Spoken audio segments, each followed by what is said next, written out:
नमस्कार, आपण पाहत आहात सह्याद्री न्यूज, आवाज महाराष्ट्राचा। कसं काय मारवाल तुम्ही? मारून नाही कसं काय म्हणते? कसं काय मारवाल तुम्ही? तुले किती गंजा तुम्ही बाजूला सरक तुले इडो तू कोणा बापा नोकरस तू आज तू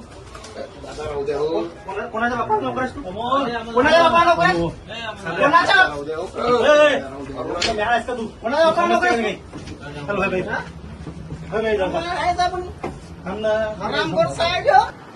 मी इथं आलो कर्जमाफीच्या संदर्भातलं याले विचारायले।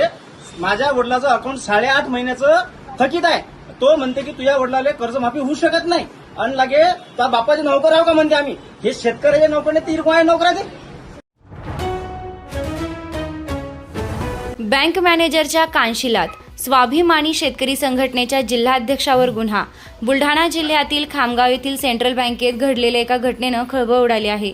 स्वाभिमानी शेतकरी संघटनेचे जिल्हाध्यक्ष अमोल पाटील यांनी बँक व्यवस्थापक शिवाजी कड यांच्या कानशिलात लगावल्याचा आरोप आहे। कर्जमाफीच्या यादीबाबत माहिती विचारण्यासाठी आलेल्या शेतकऱ्यांना व्यवस्थापकांकडून उडवाउडवीची उत्तरं मिळाल्यानं वाद निर्माण झाला, असा दावा संघटनेच्या पदाधिकाऱ्यांनी केला आहे। या वादाचं रूपांतर थेट मारहाणीत झाल्याचा आरोप करण्यात आला आहे। घटनेनंतर बँक व्यवस्थापक शिवाजी कड यांनी खामगाव शहर पोलीस ठाण्यात तक्रार दाखल केली असून पुढील तपास सुरू आहे। या घटनेमुळे परिसरात चर्चेला उधाण आलं आहे।